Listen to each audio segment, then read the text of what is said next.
مولایا صلی وسلم دائما ابدا۔ اعوذ باللہ من الشیطان الرجیم، بسم اللہ الرحمن الرحیم۔ تمام تعریف اللہ رب العزت کے لیے جو خالق و مالک ہے۔ درود و سلام پیارے آقا کریم رؤوف الرحیم خاتم النبیین حضرت محمد مصطفیٰ صلی اللہ تعالیٰ علیہ وسلم، ان کی آل اور ان کے اصحاب پر۔ ناظرین کرام، پروگرام ہم اور ہمارا اسلام کے ساتھ آپ کا میزبان سید حماد حسین حاضر خدمت۔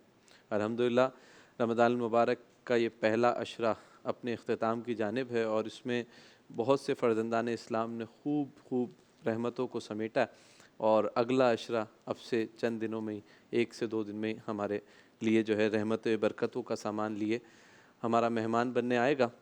اس دوران ہم نے بہت سے موضوعات پہ گفتگو کی، اور اس پروگرام میں کوشش یہ کی کہ ہم عقائد کے حوالے سے گفتگو کریں اور بیسک مسائل کے حوالے سے گفتگو کریں۔ آج ہم نے جو ٹاپک چنا ہے اس پہ گفتگو کرنے کے لیے میرے ساتھ جو شخصیت موجود ہیں، آپ کسی تعارف کے محتاج نہیں۔ عاشق رسول، محب صحابہ وال بطول، مولانا محمد شفیع اکاڑوی رحمۃ اللہ تعالیٰ علیہ، خطیب اعظم پاکستان کے فرزند و جانشین ہیں۔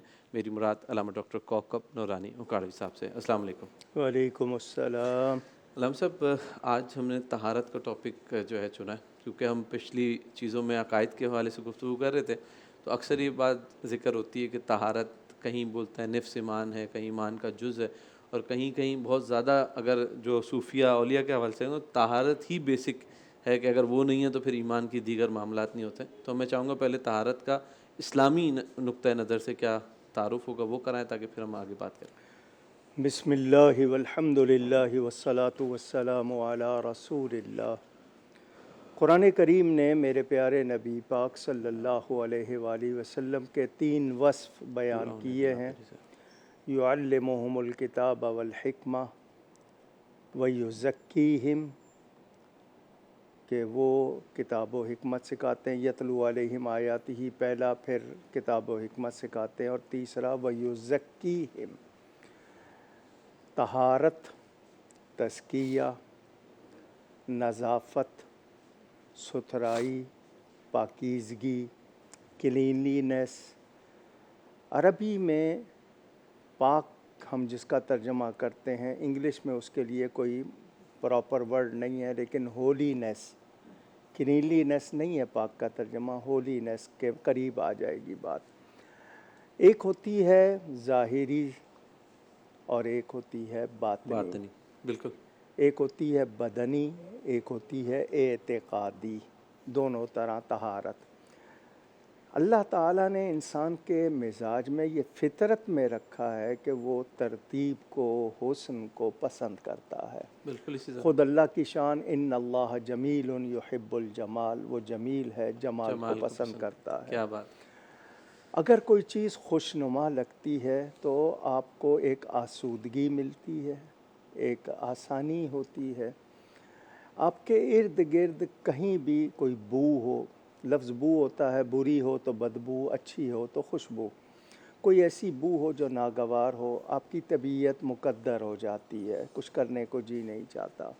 ماحول میں ہو، بدن میں ہو، کپڑوں میں ہو، الفاظ میں ہو، مزاج میں ہو، یہ تمام چیزیں اسلام یہ چاہتا ہے کہ میں اپنے لیے بھی اور اپنے ارد گرد والوں کے لیے بھی اچھا ہوں، ان کو مجھ سے کراہت نہ ہو، تکلیف نہ ہو، ناپسندیدگی نہ ہو۔ لفظوں میں میری خوبی ہوگی، سنیں گے، نہیں ہوگی ناپسند کریں گے۔ مزاج میں میرے خوبی ہوگی، پسند کریں گے، نہیں ہوگی ناپسند کریں۔ تو طہارت اور پاکیزگی 2 معنوں میں لیا جائے گا، ستھرائی، صفائی اور پاکیزگی، یہ دونوں چیزیں سامنے رکھیں۔ ہمارے ہاں فقہی زبان میں حدث اصغر، حدث اکبر، حدث اصغر ظاہری طور پر تھوڑی سی ناپاکی جو وضو سے ٹھیک ہو جاتی ہے، حدث اکبر جس کے لیے غسل ضروری ہوتا ہے۔ ایک جملہ کہہ رہا ہوں، اس کی وضاحت بعد میں کر دوں گا۔ جس عالم کی نجاست ہوگی اسی عالم کی طہارت ہوگی۔ یہ شاید ابھی لوگوں کو آسانی سے سمجھ نہ آئے، میں اس کو اگلے سیگمنٹ میں سمجھا دوں گا۔ تو انسان کو چاہیے کہ وہ خود ستھرا رہے، اپنے ارد گرد ماحول کو ستھرا رکھے، اور اپنے انداز میں، آواز میں، مزاج میں، اداؤں میں، اس میں بھی عمدگی رکھے، صفائی ستھرائی رکھے. میں گفتگو کروں تو صاف ہو، میں لہجوں میں بھی طہارت ہو. ایسے لفظ نہ بولوں جو دوسرے کے لیے ناگوار ہو. ناگوار ہو جائیں. تو یہ کہا گیا ہے. تو انسان صفائی کا آپ نے خود اشارہ کر دیا. دونوں حدیثیں ہیں، ایک میں شطر الایمان ہے، ایک میں نصف الایمان ہے. تو اب الٹا معاملہ ہو گیا ہے، یعنی صفائی کو دوسروں نے اپنا لیا ہے. حالانکہ ایک زمانے میں ہم پرچہ لکھتے تھے تو صفائی کے 5 نمبر الگ ملتے تھے. شروع میں یہ بھی ہوتا تھا. اب تو خیر قلم کاغذ کا صفائی کے استعمال نمبر سے کہتے ہیں. جی رہے نہیں ہیں. خیال رکھا جاتا تھا میرے ناخن صاف ہوں، دانت صاف ہوں، میرے لباس میں کوئی ایسی چیز نہ ہو، میرے منہ سے بدبو نہ آئے، نمازی کے لیے میرے ساتھ کھڑے ہونے والے کو یا فرشتوں کو تکلیف نہ ہو. تو صفائی پر آپ کے لیے بہتری، صحت بھی رکھی گئی، ثواب بھی رکھا گیا. علامہ صاحب بریک سے آ کے جس طرح بھی آپ نے کہا نا کہ ہم طہارت کی اقسام پہ بات کریں گے اور پھر آگے آج کے دور کے حساب سے گفتگو کریں گے. ایک بریک کی جانب چلتے ہیں، بریک کے بعد دوبارہ حاضر ہوتے ہیں. ناظرین اکرام ایک چھوٹا سا بریک ہے، بریک کے بعد دوبارہ حاضر ہوتے ہیں. مولاي صل وسلم دائما ابدا.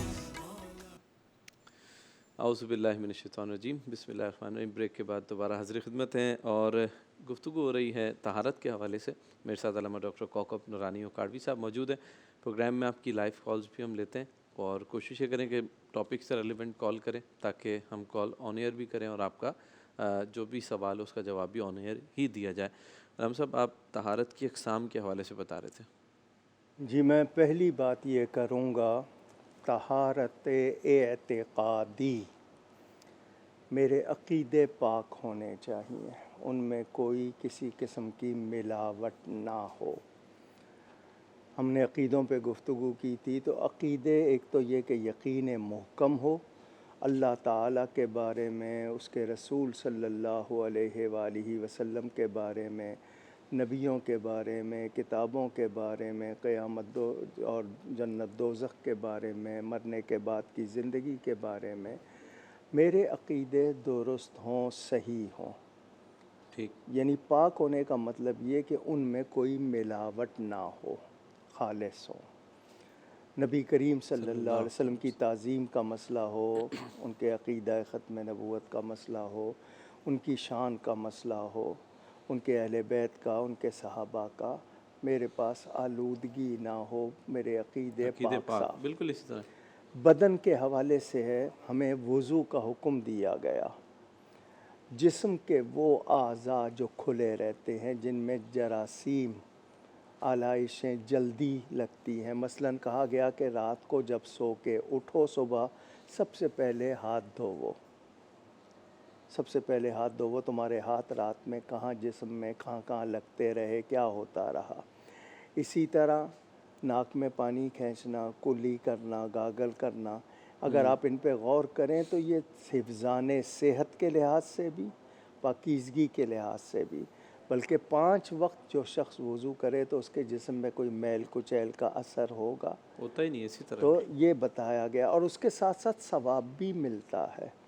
یعنی آپ کو ان اعضاء کے دھونے سے صفائی بھی ملتی ہے، ثواب بھی ملتا ہے. فرشتے ناپسند کرتے ہیں کسی قسم کی میل کچیل کو، گندگی کو. اسی طرح آپ کے ارد گرد والے، آپ کے پاس کوئی آ کے کھڑا ہو جائے، بیٹھ جائے، اس کا لباس اچھا نہ ہو، آپ کو کراہت ہوگی. ہمیں بتایا گیا کہ ایسا شخص مسجد میں نہ آئے جس کو کوئی ایسی بیماری ہے جس سے لوگ کراہت کرتے ہیں، تاکہ اس کی تحقیر نہ ہو، اس کو لوگ اس طرح وہ اسے کمتر بھی نہ سمجھیں اور اس سے تو یعنی اس کو ناگوار بھی نہ گزرے. یہاں تک تعلیم کی گئی. فرمایا اگر مجھے امت کی تکلیف کا خیال نہ ہوتا تو میں ہر وضو کے ساتھ مسواک کو لازمی کر دیتا. دانتوں کے ذریعے کتنی بیماریاں، ہمارے ہاں ناخن بڑھانے کا رواج، خواتین میں خاص طور پر زیادہ. آپ کتنا صاف کر لیں، معمول جس طرح جراثیم بہت سے ہیں جو نظر نہیں آتے، اور دوسرا بڑے ہوئے ناخنوں پہ شیطان بیٹھتا ہے، مگر خواتین شاید اس کو شاید ضروری سمجھتی ہیں، یہ نہیں پتہ کہ اس سے، اور پھر اگر خدا نخواستہ ٹوٹ جائے تو ان کو کتنی تکلیف ہوتی ہے. تو اس لحاظ سے کہا گیا. حضور صلی اللہ علیہ وآلہ وسلم کے پاس ایک شخص آیا, بال بکھرے ہوئے. فرمایا تجھ سے کنگھی نہیں ہوتی تھی, بال نہیں سنوارے جاتے تھے؟ اگر اللہ نے مال دیا ہے تو دکھاؤ بھی. یہ نہیں ہے کہ تفاخر کے لیے, مطلب نعمت کے طور پر.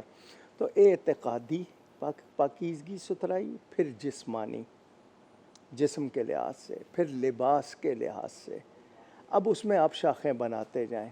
میں گفتگو کرتے وقت لہجہ, آواز, الفاظ اچھے رکھوں, یعنی ناپاک الفاظ کو یا ناپسندیدہ الفاظ کو نہ لاؤں.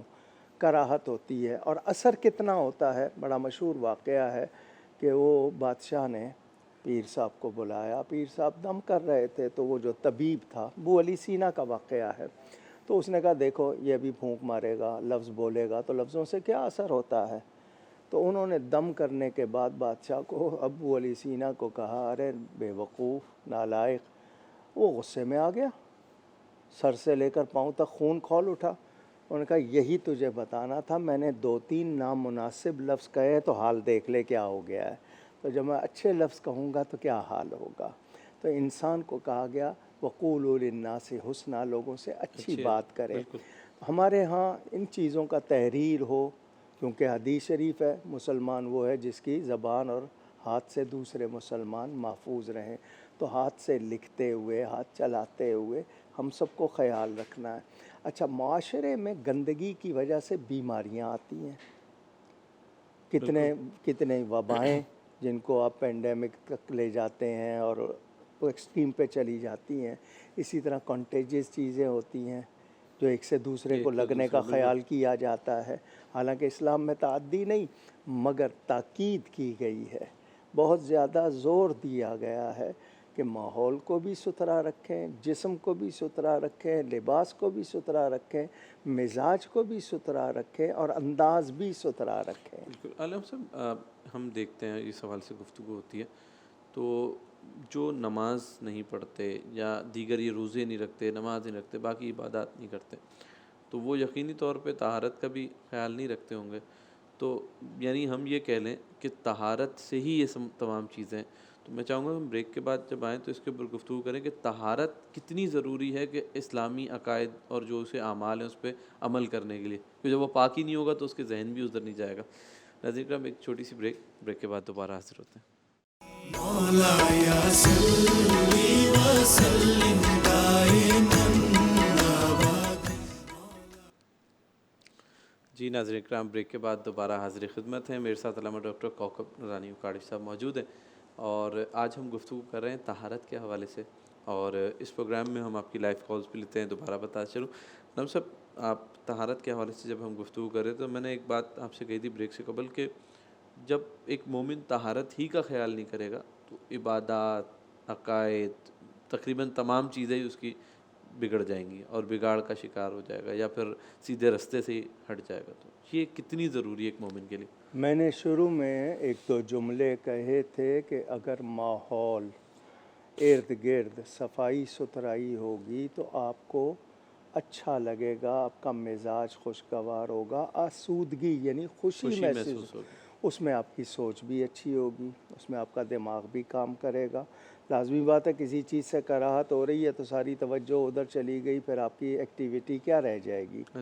تو اسلام یہ چاہتا ہے کہ ایک انسان کو جسمانی طور پر بھی اور ایمانی طور پر بھی ستھرا رکھے. اب اس کے لیے اس کو بتا دیا گیا. ہمارے ہاں مزاج اور ماحول کو اب کوئی نوٹ نہیں کرتا. جیسے ہمارے ہاں برداشت ختم ہو گئی ہے, ہم لوگ غصے میں فوراً آ جاتے ہیں اور وہ جو منہ میں آتا ہے کہہ دیتے ہیں. اہمیت اس کی یہ ہے کہ آپ کی بنیاد صحیح ہوگی تو آگے اس کے سارے رزلٹ بھی صحیح ہوں گے. بالکل. جب فاؤنڈیشن غلط ہے, بیس بنیاد غلط ہے, تو انجام بھی ویسے ہوں گے. اسی طرح بالکل. آپ مجھے بتا دیں گٹر کے پانی کے سبزی سے اور ستھرے پانی کے سبزی سے کتنا فرق پڑتا ہے صحت پہ؟ بہت فرق پڑتا ہے. اچھا, آپ کے ارد گرد نہر بہہ رہی ہے صاف ستھری, آپ کے مزاج کو اچھی لگ رہی ہے, لیکن گندا نالا بہہ رہا ہے کچرے کا ڈھیر لگا ہوا ہے. تو یہ بنیاد ہی آپ کی، یعنی میں نے کہا نا، سوچ میں بھی آپ کے گندگی نہ آئے، اس کے لیے ضروری ہے کہ آپ کو طہارت کا پاس ہو. ایک بات میرے ناظرین سن لیں، المؤمن لا ینجس، مومن پلید نہیں ہوتا. یہ ظاہری بالکل اس طرح. یہ ظاہری طور پر مومن بد نصیب نہیں ہوتا جس کے ایمان میں نصیب ہے. ایمان جس کو نصیب ہے وہ کہاں بد نصیب ہے.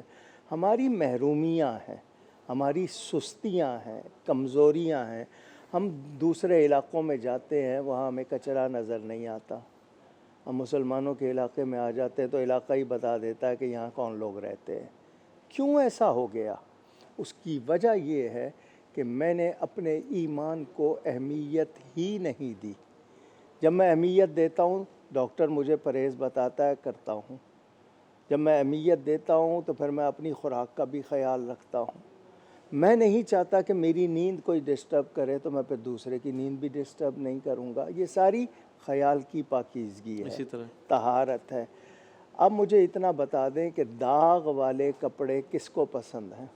کسی کو نہیں پسند. پھر ہم انہی کپڑوں میں آ کے نماز پڑھنے لگ جاتے ہیں. ایسے جس کپڑوں میں ہم ظاہری دوسرے کے پاس جانا پسند نہیں کرتے، اللہ کی بارگاہ میں چلے جاتے ہیں، خیال بھی نہیں کرتے. مسجدوں میں اب وہ جیسے ایک واقعہ ہے کہ ایک شخص تھا، اس نے آ کر مسجد میں گندگی کر دی. صحابہ مارنے کو دوڑے. فرمایا اس کو پتہ نہیں ہے. اس کو کہا کہ یہ عبادت کی جگہ ہے، اس کی جگہ نہیں ہے. تو سمجھانے کا انداز بھی صحیح نہیں رہا. اچھا، شاؤٹ کرتے ہیں، ڈانٹتے ہیں، اگلے سنتے ہی نہیں ہیں. کہتے ہیں ان کے سننا کیا، یہ تو ڈانٹیں گے، یہ تو ڈرائیں گے. آپ کا انداز بھی اچھا ہو، بالکل اس میں بھی ستھرائی ہو، اس میں بھی پاکیزگی ہو، تو وہ چیز اثر کرتی ہے. کانٹا بھی ہے، پھول بھی ہے، دونوں کا فرق آپ کو معلوم ہے. اب آپ کانٹے کو گندگی سمجھ لیں، پھول کو آپ ستھرائی اور پاکیزگی سمجھ لیں، سمجھ آ جائے گی. لوگوں کو پڑھایا جانا کس طرح چاہیے، ان کو بچپن سے سکھایا کس طرح جانا چاہیے. ہمارے ہاں پہلے ان چیزوں کا خیال رکھا جاتا تھا. ہاتھ دھو کے کھانا کھاؤ، ہاتھ دھونے کے بعد پوچھنا نہیں ہے، تاکہ اس کپڑے سے دوبارہ جراثیم آپ کے ہاتھ میں نہ آ جائیں. اگر کھانے میں جراثیم ہوں گے تو اندر جا کر کیا رزلٹ لائیں گے؟ اسی طرح من حیث القوم ہم جو ہے یہ کہہ لیں کہ ہم جو ہے نا گندگی کو ایکسیپٹ کر چکے ہیں، قومی سطح پہ بھی ایکسیپٹ کر سکیں. اور ہم جب مسلمان ممالک میں آپ جس طرح کہتے ہیں جا رہے ہیں، وہاں پہ بھی یہی حالات ہیں سب جگہ پہ. نہیں، سب جگہ نہیں ہے. تقریباً جگہوں پہ تو آپ کے اپنے ملک میں بھی جن علاقوں میں لوگ جہاں پر ان کے رولز ہیں ان کے علاقے دیکھ لیجئے اور دوسروں کے علاقے دیکھ یہ لیجئے. میٹروپولیٹن سٹیز میں تو بالکل ہی ہم آؤٹ ہو گئے. کیوں؟ کیا یہ اختلافی مسئلہ ہے؟ اختلافی مسئلہ بالکل نہیں ہے. تو پھر کون روک رہا ہے مجھے؟ میں رمضان میں جس طرح دانت صاف رکھتا ہوں کیا پورا سال نہیں رکھ سکتا؟ رکھ سکتے ہیں بالکل. مجھے تربیت مل رہی ہے. سحری سے پہلے لوگ دانت صاف کر رہے تو پورے دن ہی رکھ، بالکل اسی طرح. سحری سے پہلے، سحری کے بعد دانت صاف کرتے ہیں کہ منہ میں بدبو نہ آئے. میں یہی طریقہ سارا سال کیوں نہیں رکھتا ہوں؟ اسی طرح میں وضو کے اہتمام کرتا ہوں، سارا کچھ دسترخوان جس طرح سجاتا ہوں اس کو صاف رکھتا ہوں. میں یہی عادت رکھ سکتا ہوں. لیکن اسٹریٹ فوڈ کا حال دیکھ لیں، اس میں گرد بھی اڑ کے پڑ رہی ہے، اس میں جراثیم بھی جا رہے ہیں. وہ ایک صاحب نے کسی سے کہا، ریڈی والے سے، یہ کمبل ہٹا کر مجھے شہتوت دے دو. اس نے کہا یہ کمبل نہیں ہے، مکھیاں ہیں جن کو تم کمبل کہہ رہے ہو. اب مجھے بتائیں یہ مسلمانوں کا حال، جبکہ ہم دوسروں کے لیے نمونہ تھے. تو ہمارے نصاب میں، ہمارے مزاج میں یہ چیز نکال دی گئی ہے اور ہم نے اس کو قبول کر لیا. سب جس طرح بھی آپ نے نصاب کا ذکر کیا، آپ نے دیکھا ہوگا ابھی بریک پہ جانے کے بعد جب ہم دوبارہ آئیں گے تو ہم ایک نصاب کے حوالے سے گفتگو کریں گے. اسلامیات آپ نے لاسٹ پروگرام میں بھی کہا کہ بالکل ہی اب تو خالی کر دیے، بیسکس پہ لے گئے.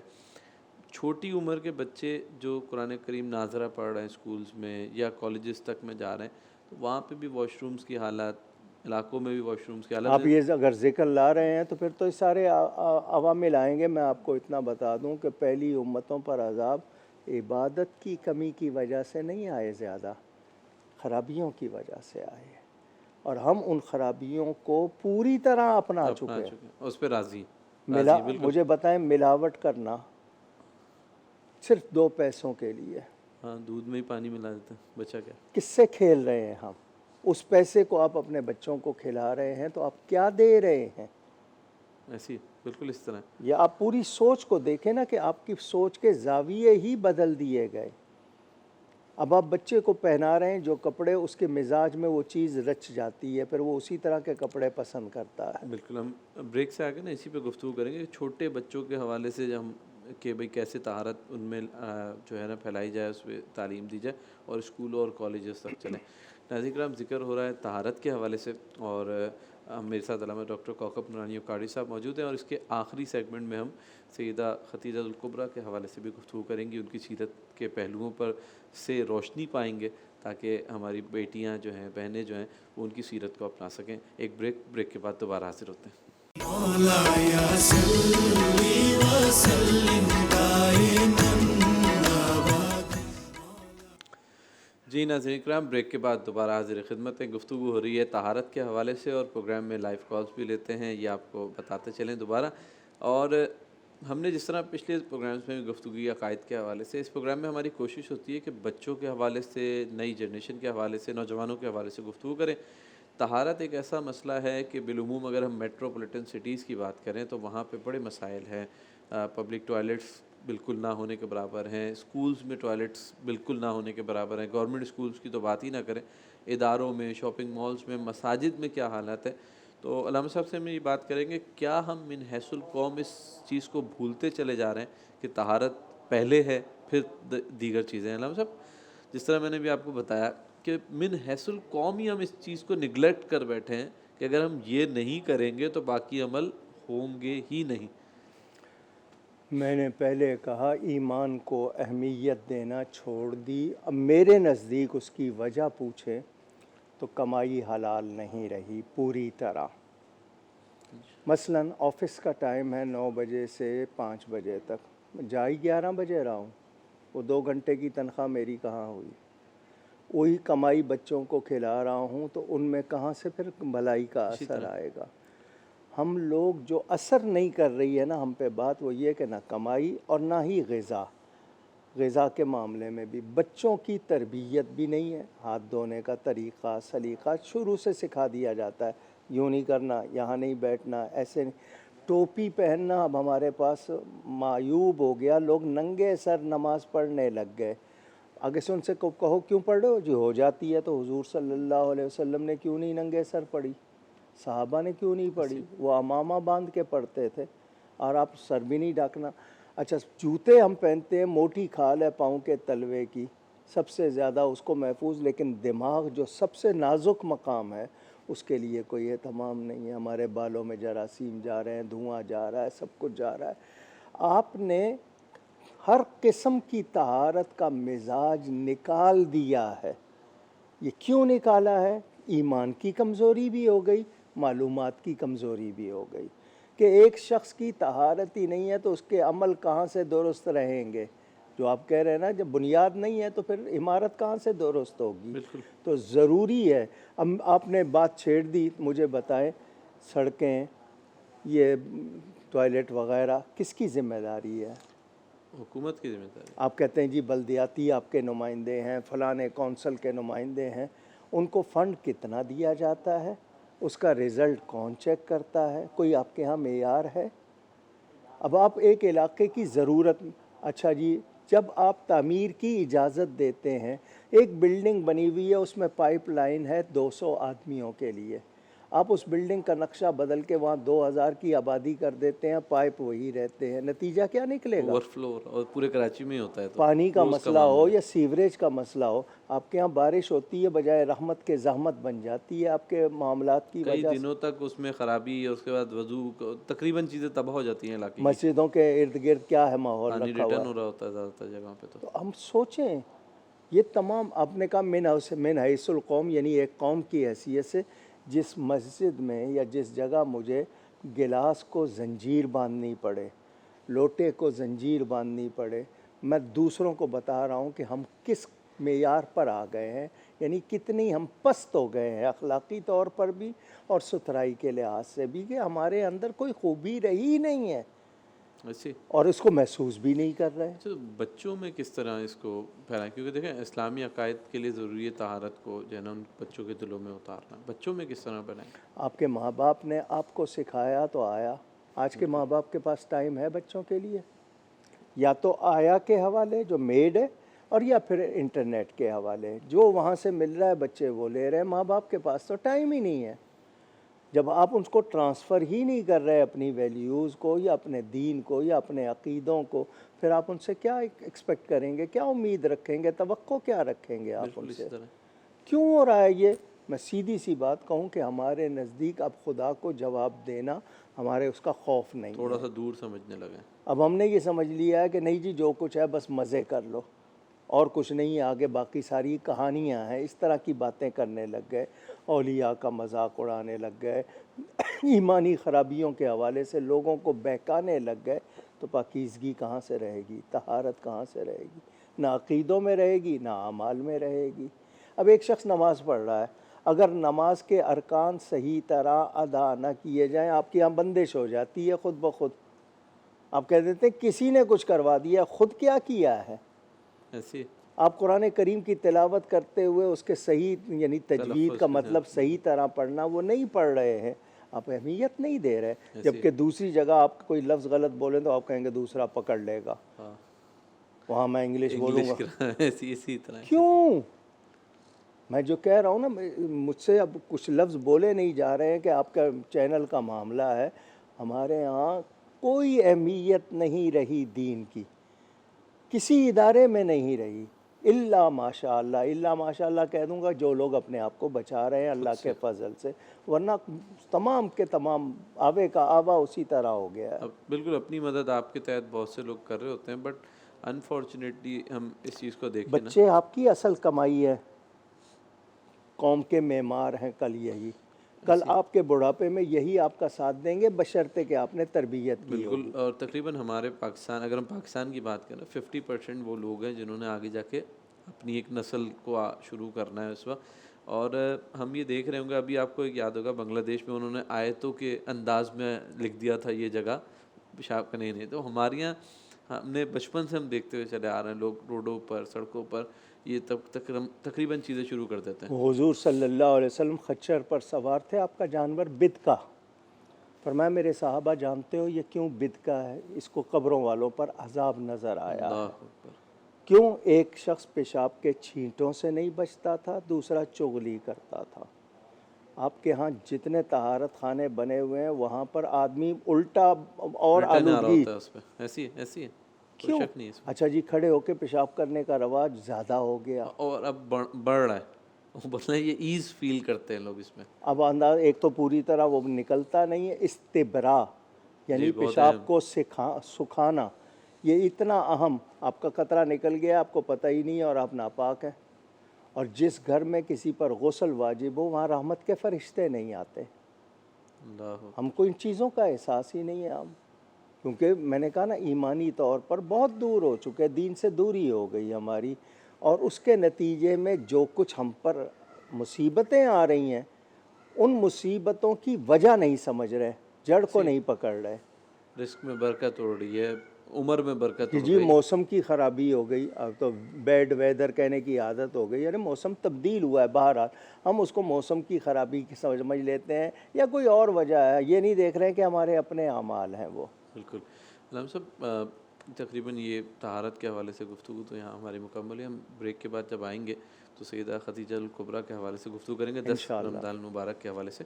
ناظرین اکرام ایک بریک کے بعد دوبارہ حاضر ہوتے ہیں. مولاي صل وسلم دائما ابدا. جی ناظرین اکرام، بریک کے بعد دوبارہ حاضر خدمت ہے. آخری سیگمنٹ ہے اور کل 10 رمضان المبارک ہوگا. سیدہ خدیجہ الکبریٰ ام المومنین سیدہ طاہرہ آپ کا یوم بھی منایا جاتا ہے. اور یقینی طور پہ رمضان المبارک جب ہو تو ایسے ایام جب آئیں تو اپنے بچوں کو اور نئی جنریشن کو ان کے بارے میں ان کی سیرت سے روشناس ضرور کرایا جائے. جی علم صاحب کیا فرمائیں گے؟ جی ابھی ہم نے طہارت پر گفتگو کی. جس خاتون کا ذکر کر رہے ہیں جہالت اور جاہلیت کے معاشرے میں ان کو طاہرہ کہا کیا جاتا بات ہے، ہے، سبحان اللہ، اور اللہ تعالیٰ پسند کرتا ہے، یحب المتطہرین کے الفاظ ہیں اہل بیت کے حوالے سے، ویسے ہی وطاہرہم تطہیرا، یہ سب سے پہلے اسلام لانے والی خاتون. ہم جو ترتیب دے دیتے ہیں نا کہ مردوں عورتوں میں، لیکن سب سے پہلے ایمان لانے والی ہستی حضرت خدیجۃ الکبریٰ. بالکل دوسری بات یہ کہ عورت ہو کر تجارت کرتی تھی. اسلام میں یہ بھی پتہ چل گیا، عورت خود پیغام بھیجا، عورت بھی پیغام بھیج سکتی ہے. رسول پاک صلی اللہ علیہ وآلہ وسلم کی رفاقت، کمپینین شپ کا انہوں نے حق ادا کیا. 25 سال حضور صلی اللہ علیہ وسلم کے نکاح میں رہیں، 6 اولادیں ان سے ہوئی. حضور صلی اللہ علیہ وسلم ان کا ذکر بڑے پیار سے کرتے تھے. جبریل امین آئے اور کہا کھانا لے کے آ رہی ہیں، برتن لے کے، ان کو اللہ کا سلام کہیے گا سبحان اللہ، کیا اور بات ان کو خوشخبری دیجیے گا کہ جنت میں اللہ نے ان کا گھر موتیوں کا بنایا ہے، جس میں نہ شور ہوگا، نہ کوئی مشقت ہوگی، نہ کوئی تکلیف ہوگی. اللہ کی طرف سے سلام آنا اور ان کو یہ خوشخبری سنانا.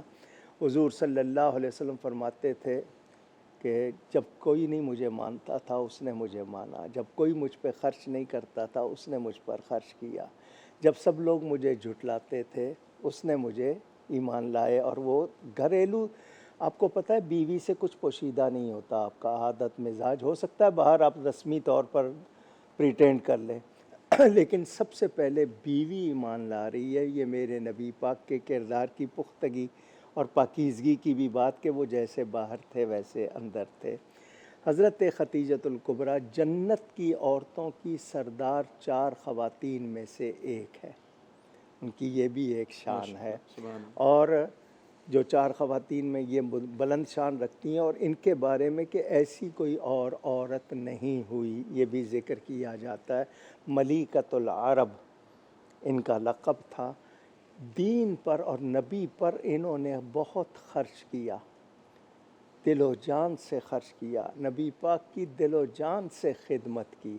حضرت عائشہ فرماتی ہیں مجھے رشک ہوتا تھا ان پر کہ میں حضور سے کہتی تھی کہ میں کنواری آپ کو ملی ہوں، وہ تو بیوہ تھیں، وہ تو عمر رسیدہ تھی، میں تو جوان. تو حضور نے فرمایا ان کو کچھ نہ کہنا، بلکہ جب قربانی کرتے تھے حضرت خدیجہ کی سہیلیوں کو تحفے بھجواتے تھے. بالکل اسی طرح، یہ ہمارے لیے ایک تعلیم بھی ہو گئی. تو سیدہ خدیجۃ الکبریٰ ہم سب کی محسنہ بھی ہیں، ازواج مطہرات میں سب سے پہلی نبی پاک کی زوجہ محترمہ، شیب ابی طالب میں بھی نبی پاک کے ساتھ وہ خاتون جو آج کے حوالے سے کہا جائے کہ ارب پتی، لیکن نبی پاک کی خدمت میں رہیں، ساتھ دیا، ہر طرح برداشت کیا. یہ وفادار ہونا بہت بڑی بات ہوتی ہے، اور اس سے آپ کو جو تقویت ملتی ہے ظاہری طور پر. تو حضرت خدیجۃ الکبریٰ جس سال وفات پائی اسی سال جناب ابو طالب کی بھی وفات ہوئی. اس سال کو ہی عام الحزن، غم کا سال کہا گیا، یعنی ظاہری طور پر یہ سہارا تھیں بہت. جناب ابو طالب بھی سہارا تھے. اللہ تعالیٰ ان پر کروڑوں رحمتیں فرمائے. نبی پاک صلی اللہ علیہ وسلم خود ان کی قبر میں اترے تھے، آپ نے خود ان کو قبر میں لٹایا تھا. جنت المالا مکہ کے قبرستان میں آرام فرما ہے.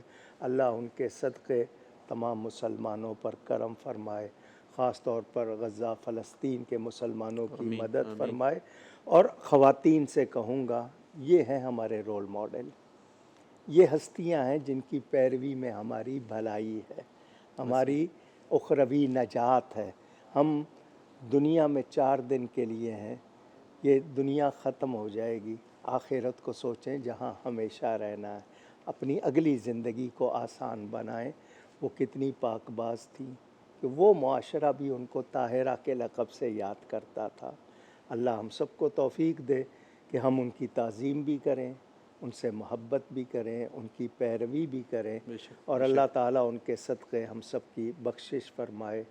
گفتگو میں مجھ سے کہیں کوئی غلطی ہوئی ہو، اللہ تعالیٰ اس کے رسول صلی اللہ علیہ وآلہ وسلم کی بارگاہ میں توبہ کرتا ہوں. ہو سکے تو افطار میں ان کو ہدیہ پیش کریں، ایصال ثواب بھی کریں.